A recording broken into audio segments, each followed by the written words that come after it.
Buenas noches y bienvenidos a la estación 33, transmitiendo terror desde el sótano del planeta. El archivo de hoy, obtenido y elaborado por nuestros investigadores, trata de lo difícil que son las amistades con mala comunicación y cómo es que a veces no queremos incomodar a los demás con lo que debería de ser una carga personal. Los dejo entonces con ¿qué le está pasando a Gemma? Gemma y yo hemos sido amigas por años, desde nuestros días en la preparatoria, y todo comenzó porque nos tocó estar sentadas juntas. Muchos imbéciles dicen que fue amor a primera vista, reprimido por la sociedad, pero sencillamente, a veces haces clic con las personas, ¿no? Hacíamos casi todo juntas, y compartíamos casi todo, excepto hombres.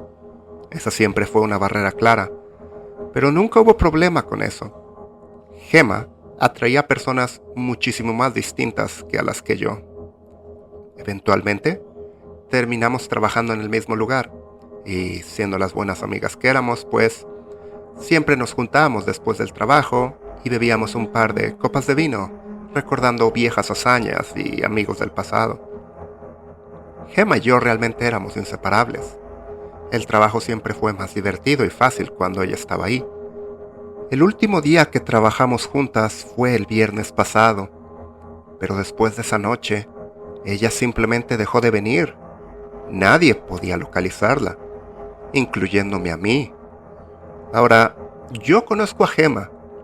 Sí es el tipo de mujer que, en un arranque de locura, decide irse a Puerto Plata de vacaciones en medio de agosto, sin causa ni razón. Pero siempre me dice algo a mí al respecto.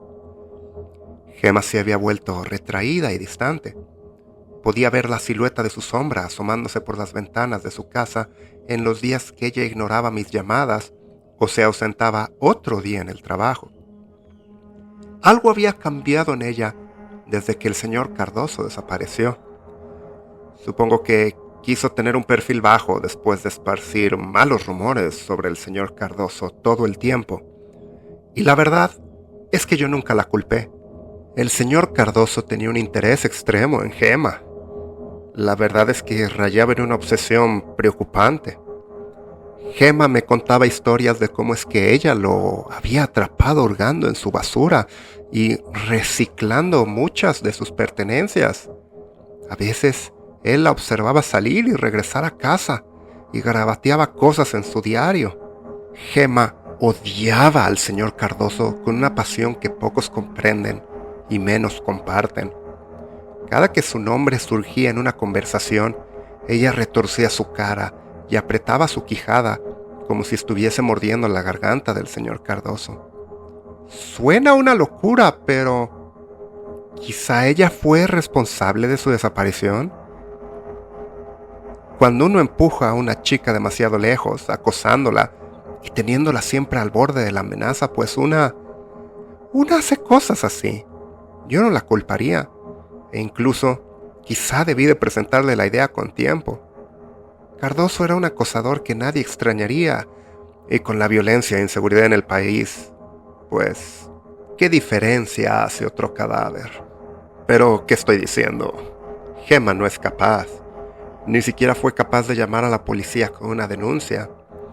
Él solo era un viejo sumamente desagradable, pero era un viejo a final de cuentas, y Gemma era mi mejor amiga.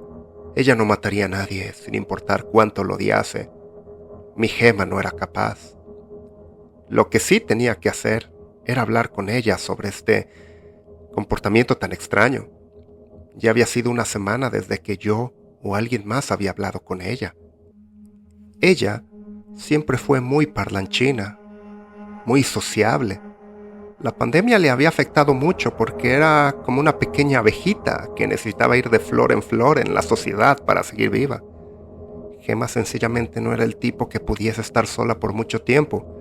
Incluso hablaba consigo misma si no tenía con quién. Consideré si tal vez necesitaba una persona de confianza con quien hablar o un profesional. Quizá era la culpa de la desaparición del señor Cardoso porque ella había estado hablando peste de él a sus espaldas. Quizá le había pedido a un santo que solucionara su problema. O quizá ella sabía algo sobre el señor Cardoso que yo no.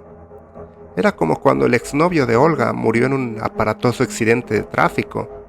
Ella siempre dijo que quería que él se muriera, pero cuando finalmente ocurrió, ella estuvo en un estado de shock e incluso decía que era su culpa por haberle deseado la muerte.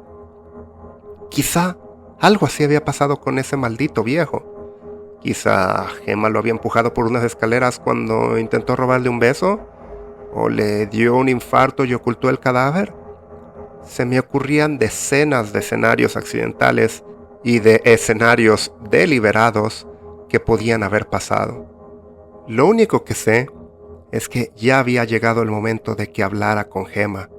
Mi amiga necesitaba de mí, o tal vez yo necesitaba de ella, pero no podía quedarme viendo. Tenía que hacer algo. Entonces, una tarde, después del trabajo, fui a su vecindario. Podía verla desde el patio al final de su calle. Su cabello estaba enredado y cubría su cara.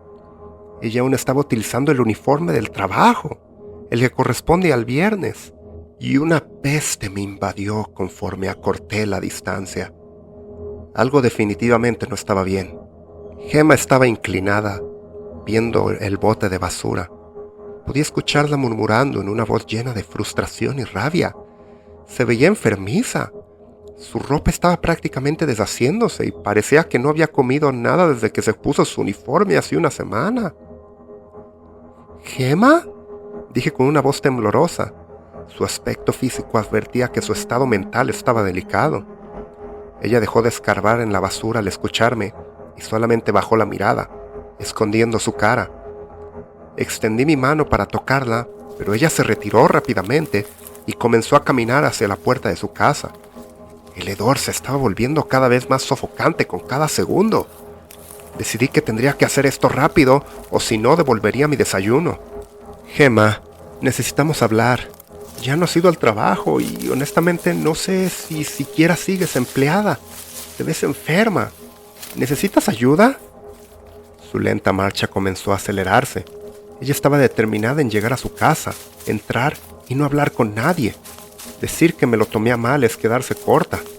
Nos conocíamos de años y ni siquiera podía verme a los ojos o dignarse a reconocer mi presencia. Me sentí insultada y la tomé del brazo y le grité que me voltease a ver. Debían de ser drogas, o un novio manipulador, o una maldición familiar, o un fantasma, o un parásito extraterrestre, o una extraña combinación de todas las anteriores. Su piel se sentía pegajosa y fría. Ella trató de redoblar la marcha a su casa, pero apreté mi mano lo más que pude. ¡Háblame! ¡Soy tu mejor amiga! ¡Sabes que puedes contarme lo que sea!, dije, tratando de sostener las lágrimas que me eran imposible decir si eran por el olor o por la emoción. Ella logró separarse de mí, a pesar de que aún sentía su piel entre mis dedos. Un momento. ¿Qué? ¿Qué demonios? Bajé la mirada para ver mi mano, y entonces vi un pedazo de carne podrida en ella. Un escalofrío recorrió mi cuerpo y vomité en toda la acera mientras trataba de recuperar el control. Levanté la mirada y vi a Gemma, parada enfrente de mí. Ella empezó a susurrar en una voz aguda. Con trabajo podía entenderla mientras aún trataba de no vaciar el resto de mi estómago. La has roto y la estropeaste. ¿Cómo voy a arreglar esto? Entonces la vi. Realmente lo hice. La carne de su cara colgaba mientras el líquido goteaba en el pavimento. Esto no era Gemma. No era mi Gemma. Era el señor Cardoso, utilizando lo que solía ser Gemma. No pude mover ni un músculo. Estaba aterrorizada y repugnada. Miles de pensamientos corrieron por mi mente mientras veía los ojos del señor Cardoso detrás de los párpados de Gemma. ¡Mierda! ¿Cuándo fue la última vez que vi a Gemma viva? ¿Por cuánto tiempo este maldito degenerado la había vestido? Necesitaba hacer algo, pero mi cuerpo no respondía. Sabía lo que el señor Cardoso había hecho. ¿Me mataría a mí también? Sentía que mi cerebro se había desconectado de mi cuerpo y solo estaba ahí sentada viendo el grotesco espectáculo enfrente de mí. Pero entonces el señor Cardoso se dio la vuelta y comenzó a recoger los trozos de carne de Gema del patio. Cuando terminó, sencillamente se encaminó de vuelta a la casa de Gema, cerrando la puerta a su paso. Y esa fue la última vez que vi a Gema o al señor Cardoso. Le hablé a la policía de inmediato, en cuanto llegué a mi casa, pero no encontraron nada, ni evidencias de Gema ni del señor Cardoso. Irrumpieron en la casa y buscaron por horas. Me sentí decepcionada cuando vi a varios policías salir sin nada en concreto, hasta que vi al último policía salir. Él tenía el cuaderno del señor Cardoso. Su cara se veía pálida y repulsada mientras tiraba el cuaderno en una bolsa de plástico de evidencia. Nunca supe qué había en ese cuaderno, pero siendo honesta, creo que he visto suficiente. Si ven a una mujer de aspecto andrajoso, olor fulminante y que habla consigo misma, tengan mucho cuidado. Podría ser solo una loca o alguien buscando un nuevo atuendo.